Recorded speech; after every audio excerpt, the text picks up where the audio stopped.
Apakah seorang Habib Rizik anti Pancasila? Setelah saya tahu bahwa antum punya makalah Pancasila ini unik, gitu. Nah, apakah Pancasila yang antum pahami sama masyarakat ini sama atau enggak? Kalau menurut pandangan antum gimana? Boleh hukum Islam berlaku di Indonesia. Yang penting Indonesia ini sejak berdirinya sampai hari ini sudah jadi negara Islam. Kenapa saya harus dirikan negara Islam? Ya.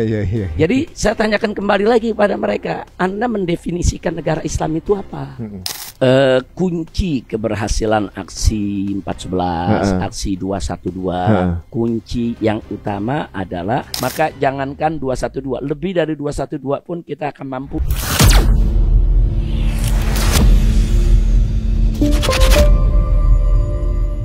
Assalamualaikum warahmatullahi wabarakatuh. Selamat ketemu lagi di Cerita Untung teman-teman semuanya. Mungkin ini podcast paling grogi yang pernah saya jalanin ini, karena langsung ketemu sama Ibe nih. Assalamualaikum Be. Waalaikumsalam warahmatullahi wabarakatuh. Sebelumnya terima kasih Be untuk kemudian bisa menjadi tamu kita nih. Suatu kebanggaan bagi kita untuk bisa ada di sini nih. Waduh. Alhamdulillah. Ini mungkin banyak sekali yang saya kalau mau tanya apa ditanya kemarin, ditanya apa sama Ibe, mau banyak yang mau saya tanyain sih kalau emang iya gitu ya.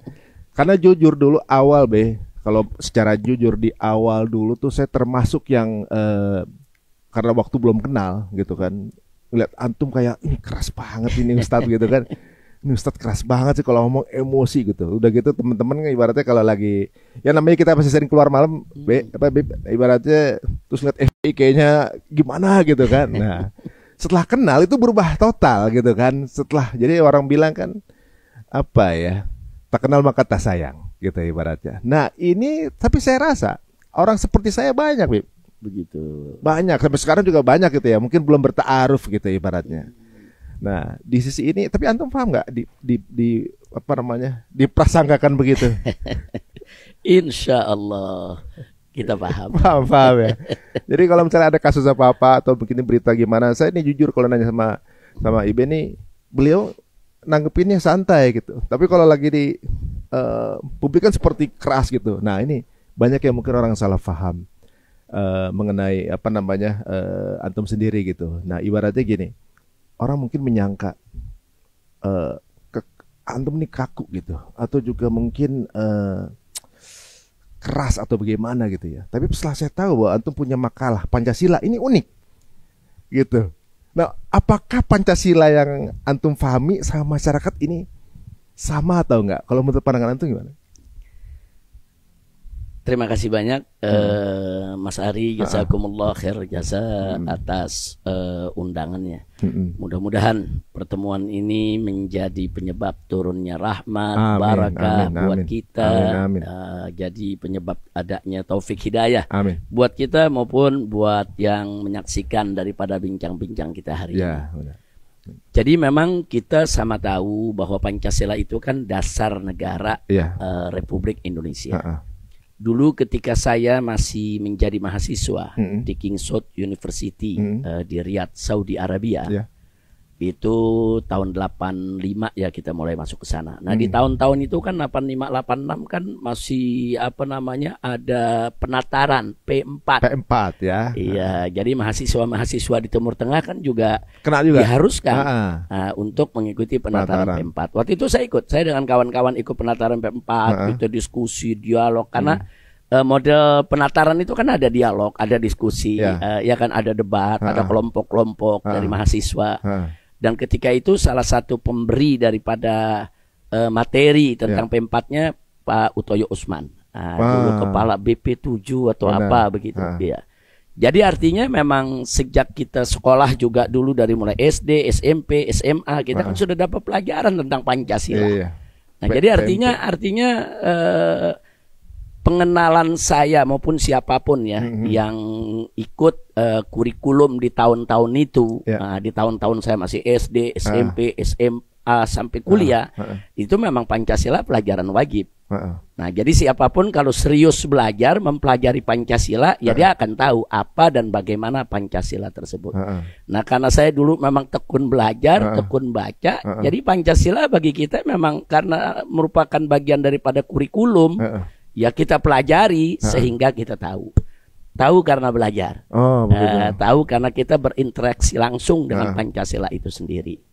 Nah, begitu saya ambil S2 di University Malaya.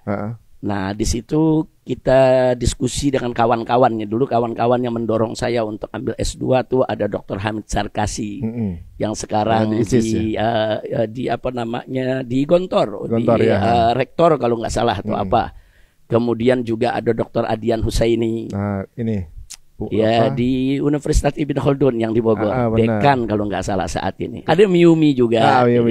Jadi artinya beliau-beliau ini dulu setiap saya dakwah di Malaysia, kita habis dakwah tuh kita kumpul, kita bincang, diskusi, dialog. Nah, beliau-beliau ini yang mendorong kita untuk ambil S2. Nah, begitu juga pada saat kita mau cari judul apa nih tesisnya nih, kita bincang media. Mereka sarankan sebaiknya Pancasila, Habib.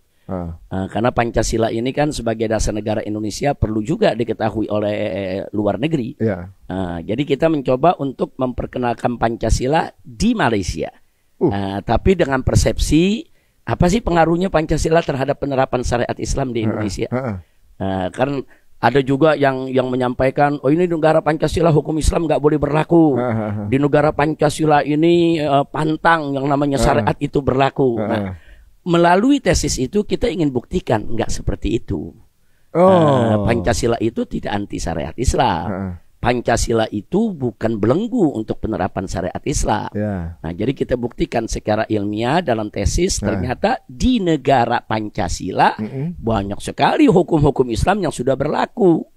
Seperti dalam urusan pernikahan, perceraian, wakaf, hadiah, hibah. Itu kan di Indonesia udah ada ininya komparasi hukum Islamnya. Jadi nggak betul kalau hukum Islam tidak bisa berlaku di negara Republik Indonesia yang berdasarkan Pancasila. Jadi Pancasila itu welcome terhadap hukum Islam, kenapa tidak? Nah, jadi saya masih jadi ingat waktu saya baca isi pidato, redaksi pidato daripada Bung Karno ya. Beliau mengatakan kepada kelompok-kelompok Islam ketika itu. Beliau katakan silakan yang kelompok Islam mau terapkan hukum Islamnya atau agama lain silakan. Silakan itu perjuangkan tapi lewat yaitu jalur konstitusional. Artinya perjuangkan itu lewat parlemen, lewat DPR. Kalau DPR udah menyetujui menjadi undang-undang, no problem. Jadi dari mulai sejarah lahirnya Pancasila sampai hari ini tidak ada satu klausul pun yang melarang syariat Islam itu diberlakukan di negara yang berdasarkan Pancasila. Jadi boleh hukum Islam berlaku di Indonesia. Yang penting ikut prosedur ya, prosedur konstitusional yang sudah diatur oleh perundang-undangan. Waduh, berarti kayak fitnah-fitnah bahwa antum cuma kepengen Indonesia jadi negara Islam gitu ya. Ibaratnya anti Pancasila itu salah berarti itu ya. Justru maaf.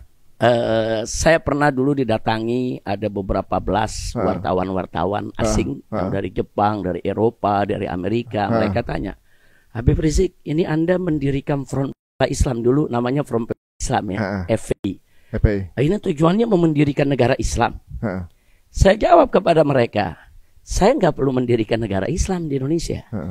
Mereka bilang, loh kenapa? Kan FPI selama ini kan bicara syariat Islam, hukum Islam, hukum potong tangan pencuri, potong tangan koruptor. Ini kan berarti mau bawa Indonesia jadi negara Islam. Saya bilang enggak. Indonesia ini sejak berdirinya sampai hari ini sudah jadi negara Islam. Kenapa saya harus dirikan negara Islam? Jadi saya tanyakan kembali lagi pada mereka, Anda mendefinisikan negara Islam itu apa? Oh, negara Islam itu harus ditulis dalam konstitusi bahwa negara ini adalah negara Islam. Itu definisi Anda. Definisi kami sesuai dengan ilmu fikih, ilmu syariat. Negara Islam itu definisinya nggak begitu. Jika sebuah negara berpenduduk mayoritas Muslim, dipimpin oleh orang Islam, dan syiar Islam berjalan, itu negara Islam. Soal hukum potong tangan belum berlaku, itu persoalan lain. Soal pidana Islam belum diterapkan, itu persoalan lain. Yang jelas Indonesia penduduknya mayoritas Islam. Presidennya selama ini dengan wakil presiden juga Islam. Menteri-menterinya juga mayoritas Islam. Gubernur-gubernurnya juga kebanyakan Islam. Memang negara mayoritas Islam. Dan syiar Islam kan gak dilarang di Indonesia. Masjid di mana-mana mengumandangkan azan. Sholat 5 waktu orang berbondong-bondong, apalagi sholat Jumat, masjid penuh. Kemudian beberapa klausul hukum Islam dalam soal keluarga, dalam soal ekonomi diberlakukan, diizinkan di Indonesia. Artinya syiar Islam itu udah ada. Jadi berdasarkan kriteria ini, Indonesia sebetulnya sudah jadi negara Islam. Menjadi bukan statement aja gitu ya. Menjadi negara Islam nggak mesti menyatakan diri Republik Islam Indonesia, enggak. Ini negara Republik Indonesia berdasarkan Pancasila dan Undang-Undang Dasar 1945 dengan bendera merah putih, dengan lambang Garuda, dengan semboyan Bhinneka Tunggal Ika, yang di dalam praktek hukum kebernegaraannya ternyata banyak hukum-hukum Islam sudah diadopsi dan menjadi bagian daripada hukum positif nasional. Bagi saya ini udah negara Islam, udah masuk kriteria negara Islam. Makanya Indonesia masuk jadi anggota OKI, Organisasi Konferensi Islam. OKI itu kan kumpulan negara Islam. Makanya Indonesia masuk di sana karena dianggap sebagai negara Islam. Yang merumuskan Pancasila juga ulama ya. Ya, Pancasila sendiri kan lahir dari rahim Islam. Lahir daripada perjuangan para ulama. Nah, jadi memang kita punya tesis itu ingin membuktikan begini, tesis itu kita harapkan melalui tesis itu jangan lagi Pancasila dihadap-hadapkan dengan Islam. Nah, jangan diadu-adu dengan Islam. Sempat beberapa kali kan? Bukan hanya beberapa kali, sering. Iya benar. Kadang-kadang soalnya bertentangan. Kalau orang bicara Islam langsung dianggap anti Pancasila. Gitu. Kalau orang bicara syariat dianggap ingin merubah Pancasila. Enggak begitu. Kita tetap setia kepada Pancasila, tetap itu sebagai dasar negara kita. Nah, tinggal bagaimana kita mengimplementasikannya. Masya Allah. Ini yang baru nonton baru paham nih. Orang pasti mikirnya berbeda mengenai pandangan antum ini. Banyak yang mikir berbeda nih. Tapi uniknya juga dengan sejauh ini ya, Anda juga nggak pernah ngeliat non Muslim itu pernah punya salah paham sama antum. Justru sesama Muslim kadang-kadang yang salah paham. Itu bagaimana? Hubungan dengan non Muslim tuh baik-baik aja gitu ibaratnya. Tapi malah sesama Muslim kadang-kadang. Jadi begini Mas Ari, kalau saya melihat ini kita dalam kehidupan sehari-hari ya.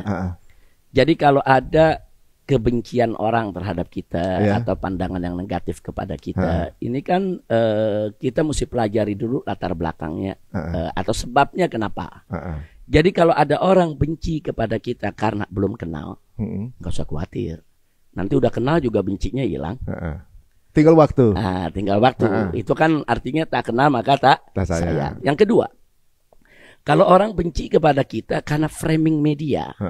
Kan ada media-media yang anti dengan perjuangan dakwah terus memframing, ya kan? Ya kan gitu, Beb. Ada antumnya dikit itu hilang tuh. Pasti. Nah, ini kan karena framing media, karena di framing dan ada penyesatan opini. Nah, sehingga mereka yang benci kepada kita sebabnya ya karena framing yang mereka dapatkan tadi. Ini juga nggak usah khawatir. Nggak usah khawatir. Begitu berjalannya waktu, kemudian kita juga menggunakan media-media yang positif, lama-lama ini juga luntur. Orang yang semula benci karena penyesatan media, begitu kita luruskan, insya Allah bencinya juga hilang. Itu yang kedua. Nah, yang ketiga ada lagi orang yang benci kepada kita itu karena kekurangan informasi aja. Kalau yang begini juga nggak sulit. Kita cukupkan informasinya, insya Allah bencinya juga akan hilang. Jadi kebencian-kebencian seperti itu kita nggak terlalu khawatir. Nah, yang paling gawat kalau benci karena iri dan dengki, itu susah obatnya. Karena kalau orang benci kepada kita karena iri dan dengki, walaupun dia sudah dapat informasi lengkap, tetap iri dengki. Nggak pengaruh itu. Nggak pengaruh, walaupun dia dapat informasi lengkap. Nggak ada guna itu informasi lengkap. Bahkan dengan informasi lengkap yang dia dapat, mungkin dia lebih iri, lebih dengki lagi. Makanya Imam Syafi'i pernah mengatakan dalam salah satu bait syairnya, kata beliau, kullu adawatin qaturja shifa'uha illa adawatu man adaka bil hasadi. Kata Imam Syafi'i, setiap permusuhan itu mudah diharapkan penyembuhnya. Setiap permusuhan, kebencian siapapun kepada kita mudah dicari obatnya, gampang dicari obatnya. Illa kecuali permusuhan dari orang-orang yang memusuhimu karena iri dan dengki. Masya Allah. Kalau kita dimusuhi karena iri dengki, susah itu. kita nggak bisa ngobatin. Yang bisa ngobatin dirinya sendiri. Dia mesti banyak istighfar kepada Allah, introspeksi diri, apakah dia benci karena iri dan dengki atau bagaimana. Nah makanya Mas Ari dan kawan-kawan semua yang mendengarkan ini, yuk kita buang tuh iri dengki dari diri kita. Karena kalau itu udah ada di diri kita, kita tidak akan pernah bisa objektif lagi menilai orang lain yang kita benci. Bener juga. Singkirkan itu. Kita kalau mau berusaha menilai dengan objektif, kumpulkan semua informasi yang ada, informasi yang plus, informasi yang positif, yang negatif, nanti kita nilai. Dan jangan sekali-kali menilai seseorang berdasarkan informasi yang belum teruji. Karena kan sekarang ini zaman hoax ya. Ini zaman berita-berita fitnah, dusta, bohong. Nah jangan sampai kita jadi korban hoax. Kadang-kadang video cuma seberapa detik, udah kita bisa judgement nih. Gitu. Padahal kadang-kadang video kan bisa mereka potong-potong, dan itu saya alami. Ceramah-ceramah saya yang 1 jam dipotong jadi 5 menit di bagian-bagian yang bisa memuaskan para pembenci tadi. Dapat bahan. Dapat bahan. Oh. Iya, jadi itu. Udah berapa kali, Bib? Kayaknya udah nggak kehitungnya. Waduh. Kayaknya udah gitu. Kita kalau lihat sekarang Facebook, Instagram, TikTok, nggak boleh kelihatan saya punya gambar langsung hilang. Jangankan gambar, ditulis nama aja Habib Rizik langsung di-banned. Langsung kena. Jadi uniknya dulu ada temen kan katanya kalau pasang foto antum itu kan kena itu kan. Ya, kalau anak syatasin cari animasi antum jadi. Kan kalau ngepost gitu atau siluet gitu kan. Teman anak ada yang dia foto di foto antum. Foto di fotonya aja kan lebih. Foto di foto kena ban. Nah, itu di beberapa platform seperti itu. Tapi sekarang ini kan ibaratnya kalau kita lihat ya, memang di setiap era pemerintahan ada kesempatan di mana fitnah itu ada, gitu. Nah untuk saat ini sepertinya agak lebih light nih. Kita bisa ngobrol begini, bisa kemudian bisa tampil di media antum gitu ibaratnya. Udah nggak seperti dulu gitu. Maksudnya dulu nongol sedikit aja atau ngebut nama antum inisialnya aja kena, gitu ibaratnya di sosial media gitu. Nah, bagaimana menurut pandangan antum? Ya, jadi kita dulu maupun sekarang bagi para juru dakwah seperti saya ya sebagai ustadz, juru dakwah, tetap harus memposisikan diri sebagai juru dakwah yang berdakwah dan selalu menegakkan amar ma'ruf nahi munkar. Sehingga bagi kita baik zaman dulu maupun sekarang sulit ataupun gampang, ya bagi kita sama aja. Sama aja. Artinya kita punya media-media lain kok yang bisa kita manfaatkan. Contoh, sepanjang era setelah reformasi lah kita katakan, kita bicara setelah reformasi ya, sebelum maraknya medsos, sebelum maraknya medsos orang belum kenal Twitter, Facebook apa. Nah saat itu banyak media-media mainstream di Indonesia yang memframing bahwa Habib Rizik itu ekstrem, FPI itu radikal, kadang-kadang juga ada yang langsung menuduh embrio teroris dan lain sebagainya. Saat itu kan boleh dikatakan kita sulit melawannya itu framing, karena saat itu kan bukan zaman medsos. Saat itu kan yang dipegang oleh media-media mainstream, televisi nasional yang pegang itu. Jadi kalau sudah media mainstream mencap kita ekstrem, ya se-Indonesia bisa sebut kita ekstrem. Dan saat itu kemampuan kita untuk menjawab lewat media itu memang agak sulit, kecil. Tapi jangan lupa bahwa kita kan juga punya mimbar. Mimbar itu kan dihadiri oleh ribuan orang, kadang-kadang ratusan ribu orang. Dan mimbar-mimbar itu kan lebih interaktif daripada media-media mainstream. Kita langsung bertemu dengan umat. Kita langsung duduk di tempat yang sama dengan umat. Nah ternyata itu dulu sangat efektif untuk menangkal fitnah-fitnah tersebut. Jadi kita tidak punya media elektronik, tapi kita punya media mimbar. Kita punya media pengajian. Dan kita punya media organisasi yang punya cabang-cabang di seluruh provinsi. Nah jadi media-media ini yang menangkal berita-berita tersebut. Sebelum ada medsos, sebelum ada medsos itu sudah kita lakukan. Dan itu efektif untuk zaman itu. Nah sekarang setelah ada medsos lebih mudah lagi menangkalnya. Jadi walaupun di ban sana sini ada juga tetap aja ada media. Contohnya di ban di Facebook, di Instagram, kemudian di TikTok. Twitter masih bebas.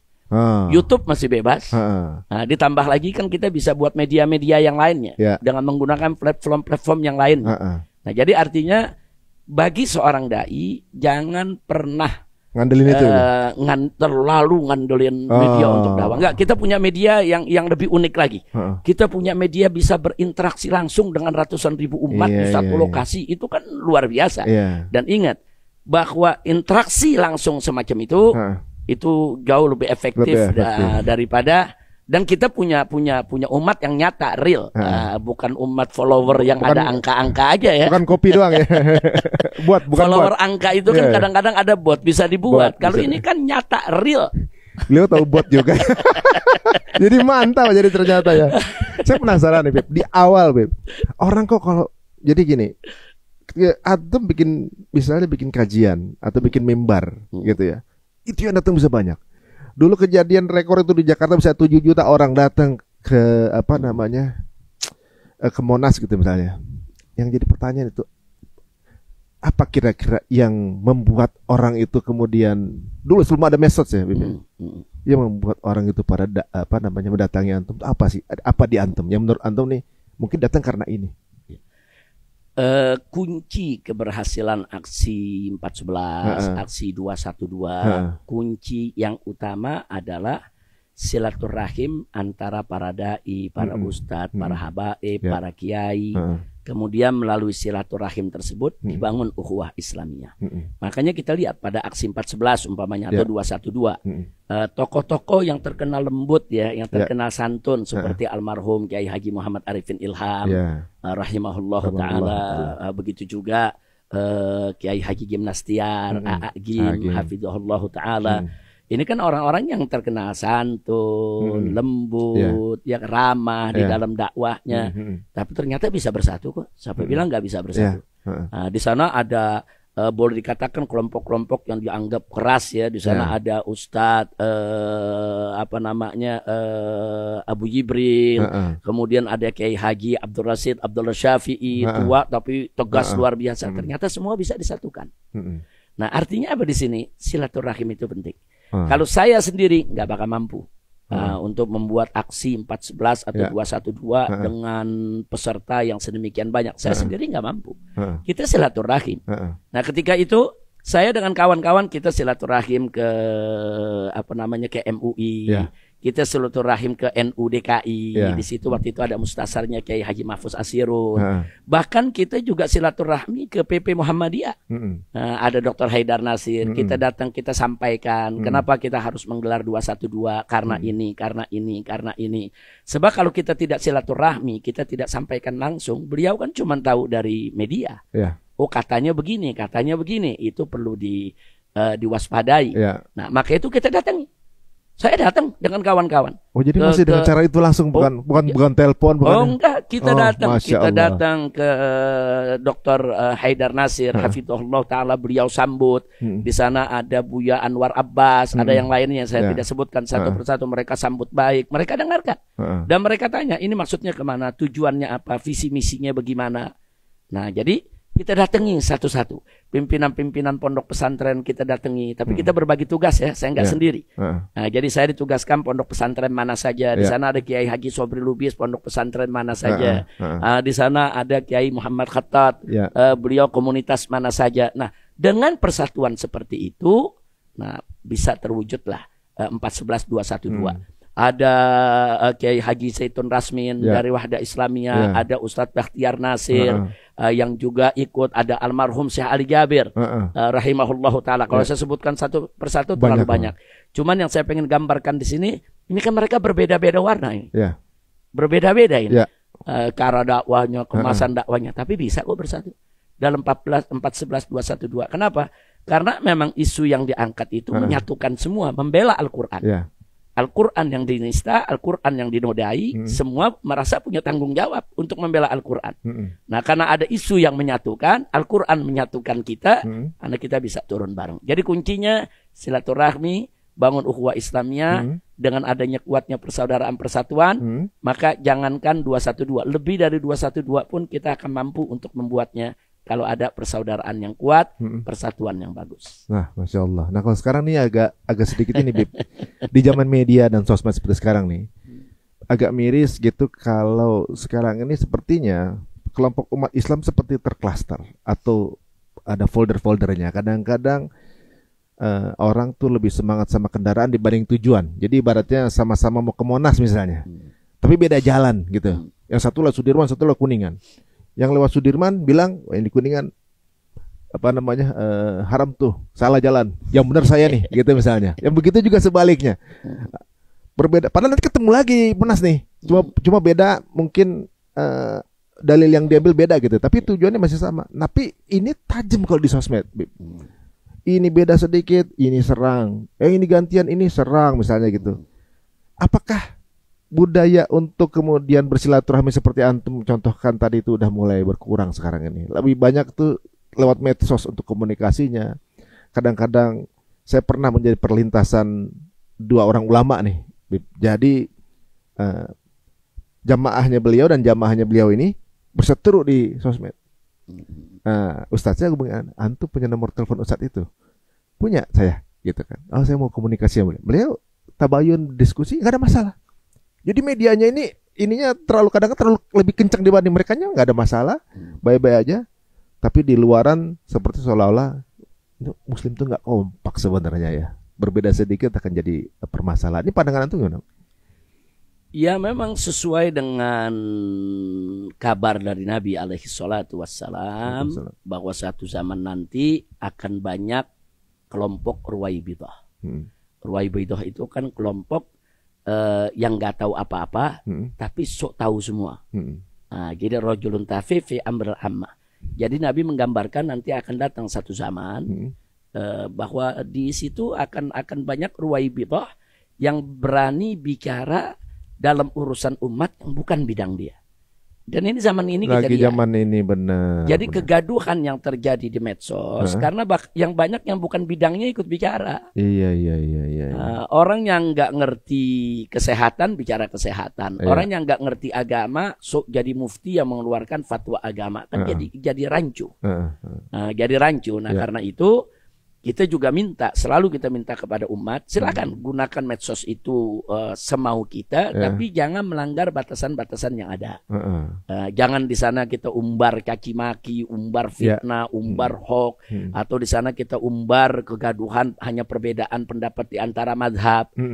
Jadi itu nggak boleh diumbar di medsos. Kalau diumbar di medsos pasti akan menimbulkan kegaduhan, sehingga tadi yang Mas Ari cerita akhirnya ada ribut antara dua kelompok. Padahal ustadznya tidak begitu. Ustadznya enggak. Padahal kalau ustadznya yang bicara santun, sopan, baik. Tapi begitu yang dibicara di bawah lain lagi.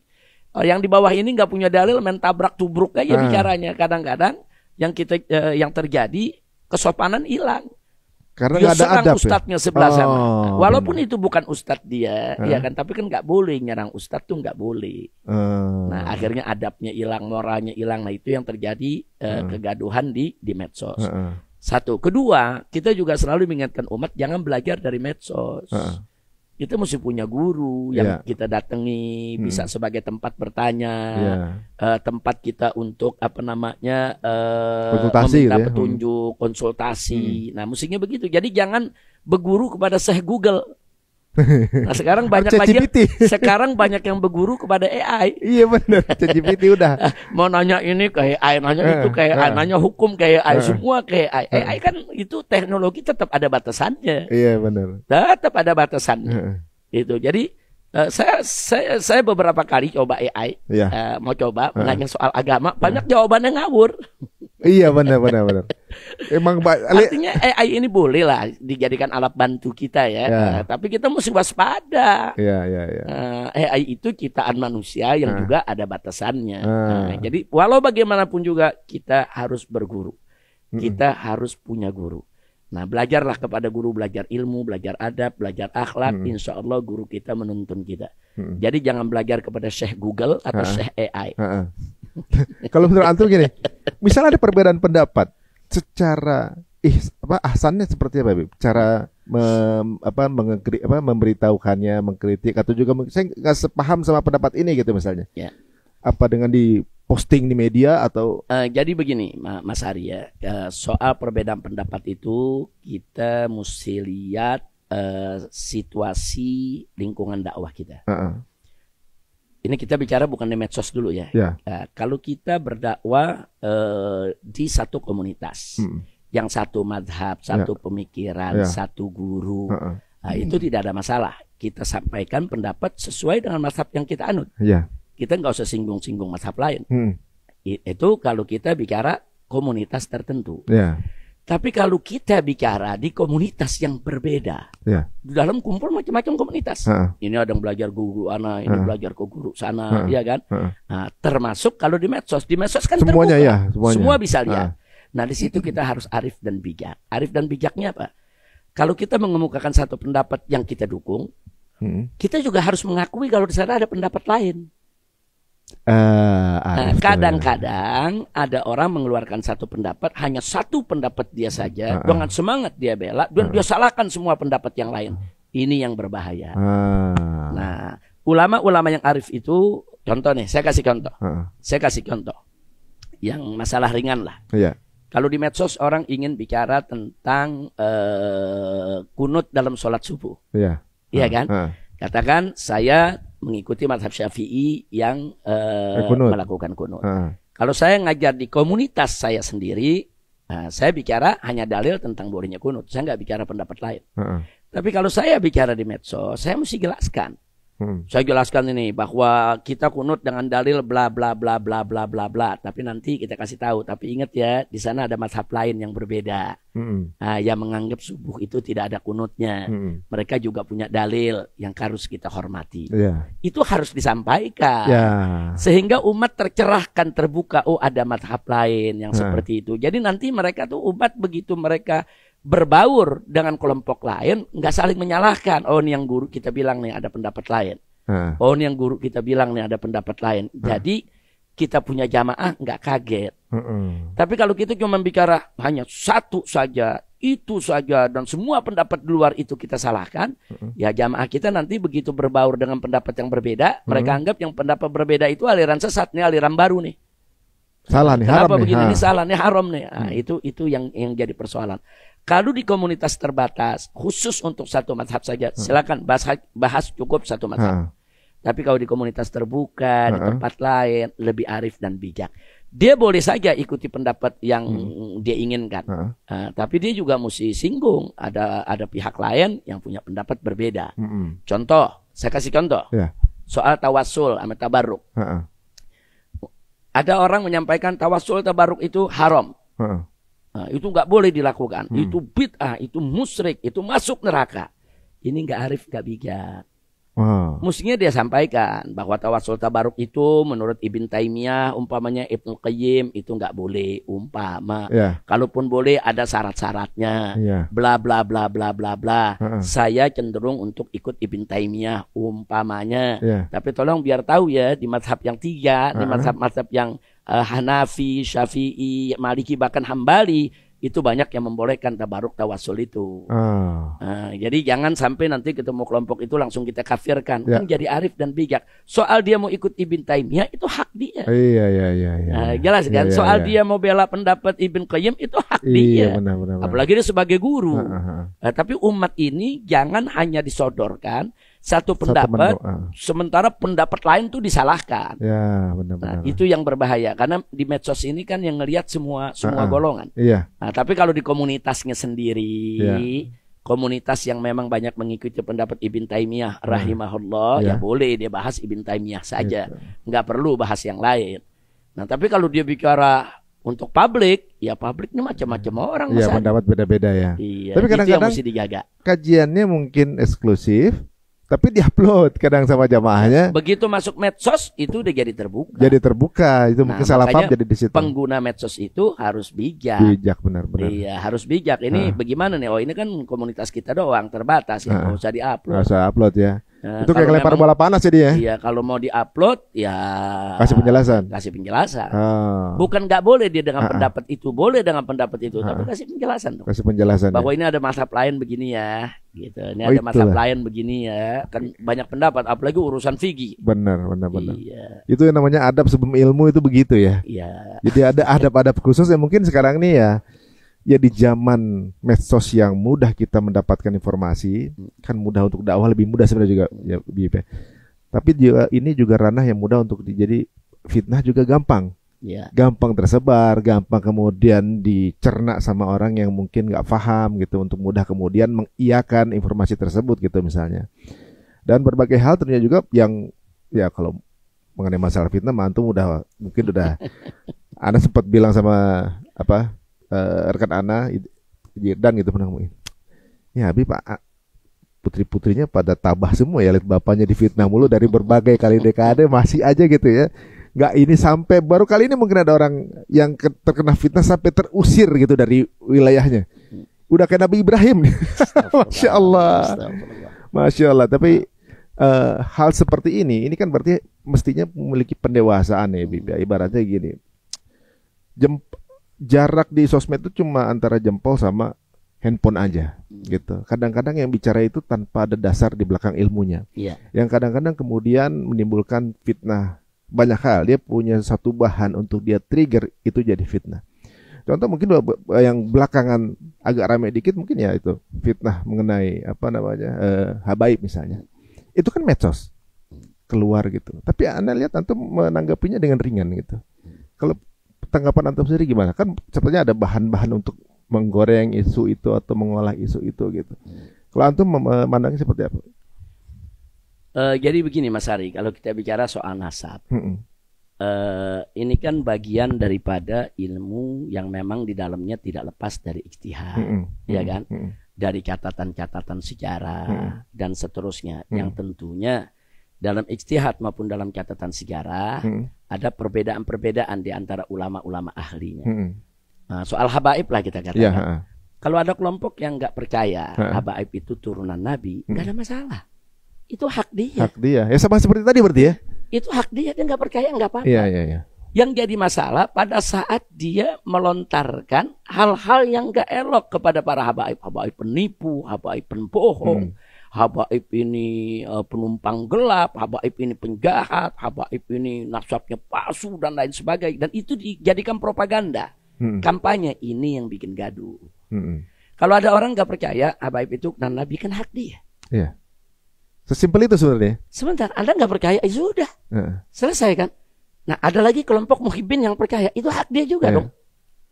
Ini soal percaya nggak percaya, soal trust, itu kan soal hati. Soal hati kan kita kembalikan kepada yang bersangkutan. Nggak bisa juga dong kita paksa orang yang nggak percaya, itu harus percaya turunan Nabi ada, nggak bisa. Dan itu nggak boleh. Nah, kita hanya menunjukkan bahwa Habib ini keturunan Nabi, ini loh silsilahnya, ini loh catatan sejarahnya, ini loh bukti-buktinya. Mau percaya silakan. Nggak percaya nggak apa-apa. Seringan itu, Wih. Simpel kan? Dan dari dulu juga yang nggak percaya banyak kok, bukan sedikit. Banyak dari dulu yang nggak percaya, tapi nggak pernah ribut. Maksudnya udah bertahun-tahun. Dari dulu udah banyak kok. Katakan umpamanya sebagian saudara-saudara kita di Muhammadiyah, saudara-saudara kita di Muhammadiyah. Dari dulu banyak yang mempertanyakan itu. Saudara-saudara kita dari golongan Al-Irsyad umpamanya, ya kan, sebagian dari dulu juga banyak yang mempertanyakan itu. No problem. Dia mau percaya, dia nggak percaya, hak dia. Dan dari dulu kan yang benci habaib juga banyak. Dari dulu mereka nggak percaya habaib keturunan Nabi juga ada, tapi nggak ribut. Kenapa nggak ribut? Karena mereka-mereka yang nggak percaya ini nggak melakukan propaganda, nggak melakukan fitnah. Lakum dinukum waliyadin lah. Sudah selesai. Jadi, saya nggak percaya, ya selesai. Saya nggak mau panggil itu keturunan Nabi dengan panggilan Habib. Saya mau panggil nama aja. Itu hak dia. Saya mau panggil Ustadz aja, silakan. Jadi artinya sebetulnya persoalannya sederhana. Nah, antara percaya atau enggak aja gitu. Ya, ada orang nggak percaya, kemudian dia bikin tesis umpamanya untuk mengungkapkan secara ilmiah kalau habaib ini nggak meyakinkan keberadaannya. Itu hak dia. Tapi kalau dalam tesisnya ada kemudian fitnah, hoax, kemudian ada cercaan, ada caci maki, itu bukan tesis ilmiah lagi namanya. Yang terjadi saat ini itu. Nah, jadi kalau ada kelompok yang nggak percaya, silakan. Saya yang paksa. Simpel itu sebenarnya. Contoh sekarang Mas Ari, bahwa Wali Songo itu adalah keturunan Nabi. Mas Ari perkaya, hak Mas Ari kan. Ya. Mas Ari nggak perkaya, hak Mas Ari juga kan. Terus apakah kalau Mas Ari nggak perkaya langsung boleh kita tuding, kita maki-maki? Atau sebaliknya kalau Mas Ari perkaya, Mas Ari harus dicaci-maki, dituding-tuding? Enggak dong. Itu urusan perkaya nggak perkaya, biarin aja masing-masing. Nah, jadi itu. Jadi kemarin ini yang kita bantah bukan soal itunya, tapi fitnah-fitnahnya yang kita bantah. Fitnah umpamanya seperti bahwa Imam Ubaidillah itu tokoh palsu, tokoh fiktif, tokoh yang nggak ada juntrungannya dan seterusnya. Atau fitnah yang mengatakan habaib di Indonesia banyak yang jadi antek Belanda, habaib di Indonesia ini banyak yang khianat kepada bangsa ini. Kemudian mulai dihilangkanlah fakta-fakta daripada kontribusi para habaib dalam perjuangan dakwah di Indonesia dan seterusnya. Itu yang kita bantah. Nah, jadi kalau masih berupa penolakan itu urusan mereka, kita nggak maksa orang perkaya. Oh iya, jadi terus sesimpel itu sih guys, mau percaya mau enggak ya urusan masing-masing. Iya, nggak usah masa-masa orang gitu kan. Jangan yang nggak perkaya maksa orang yang perkaya supaya nggak percaya. Iya. Berarti sama aja kayak kita dengan non muslim pun begitu, dia nggak percaya agama kita pun nggak ada masalah kan. Itu urusan dia nggak percaya Allah itu ada, dia nggak percaya Muhammad itu sebagai nabi, itu urusan dia. Yang penting dia jangan caci maki Allah, jangan caci maki Nabi. Kalau dia sudah caci maki Allah dan Nabi, lain lagi persoalannya. Itu kan penistaan, penodaan. Nah, maka itu begini, Mas Ari. Ini kebetulan ditanya soal perbedaan agama. Kita ini perlu membedakan antara pluralisme dengan pluralitas. Majelis Ulama Indonesia sudah mengeluarkan fatwa bahwa pluralisme itu haram. Tapi kalau pluralitas itu satu keniscayaan. Nggak bisa mungkin kita disamain semua. Jadi ada pluralitas, ada pluralisme. Ini jangan dicampur aduk. Nah, kalau pluralitas itu kemajemukan, kebinekaan, keragaman. Kita nih bangsa Indonesia nih yang bineka tunggal ika, aneka ragam suku, bahasa, warna kulit, aneka ragam budaya, agama dan lain sebagainya. Ini namanya pluralitas, keniscayaan. Kita nggak bisa tolak. Islam pun mengakui adanya pluralitas. Nah, Islam pun ada tuntunan-tuntunan bagaimana kita hidup dalam pluralitas. Itu namanya pluralitas. Ini kita terima. Kalau pluralisme beda. Namanya aja pluralisme. Ada isme. Kalau ada isme berarti apa? Pemahaman, ideologi. Pluralisme itu adalah pemahaman yang meyakini semua agama sama. Dan semua agama pasti masuk surga. Ini jadi problem. Nah, bagi kami umat Islam, kami yakini bahwa Islam adalah agama yang benar. Selain Islam tidak benar, itu hak kami dong. Itu kan akidah. Bagi umat Kristiani mengatakan, Kristen yang benar, selain Kristen tidak benar. Itu urusan dia, itu hak dia. Nah, tahu-tahu ada aliran pluralisme yang memaksa umat Islam untuk menerima Kristen itu benar. Dan memaksa umat Kristen untuk mengakui Islam itu benar. Nggak boleh dong. Nggak boleh. Masa orang Kristen dipaksa untuk membenarkan Islam, orang Islam dipaksa untuk membenarkan Kristen? Nggak boleh. Itu pemaksaan. Makanya pluralisme itu adalah isme pemaksaan. Dia ingin memperkosa keyakinan. Jadi orang Islam yang yakin agamanya yang benar, selain Islam nggak benar, dipaksa untuk mengakui selain Islam juga benar. Katanya mereka ini orang-orang yang menjunjung tinggi kebebasan. Faktanya mereka paksa orang untuk mengakui sesuatu yang tidak diyakininya. Nggak boleh dong. Nah, itu pluralisme namanya. Jadi beda ya antara pluralisme sama pluralitas ya. Tapi digiring opininya Islam itu anti pluralitas. Iya. Pada Islam anti pluralisme, bukan anti pluralitas. Tapi di media seolah-olah intoleran. Betul. Karena anti pluralitas di narasinya. Karena pluralisme diidentikan dengan pluralitas oleh mereka. Mereka identikan. Ini kan penipuan. Yang nggak paham kejeblos itu. Ya, ini kan pembodohan. Nah, seolah-olah pluralisme dan pluralitas itu sama. Bukan sama, berbeda. Pluralisme suatu isme, suatu pemahaman. Semua agama yang sama. Lahir dari kalangan dari pemikiran liberal yang mengatakan semua agama sama dan nggak berhak satu agama mengklaim agamanya yang paling benar. Dan bagi pluralisme itu tidak ada kebenaran mutlak. Semua kebenaran bersifat relatif. Nah, pluralisme ini kan mengakui teori relativisme. Jadi semua agama dianggap ini nggak ada membawa kebenaran mutlak. Semua sifatnya relatif, bisa benar bisa salah. Itu pluralisme. Sedangkan kami umat Islam dalam ajaran agama itu ada kebenaran mutlak. Itu yang kita sebut usuluddin. Itu yang kita sebut qat'iyat. Itu yang kita sebut qawati'ul Islam. Seperti kami yakin Allah itu Maha Esa, tidak berbilang, tidak beranak dan tidak diperanakan. Ini pasti benar.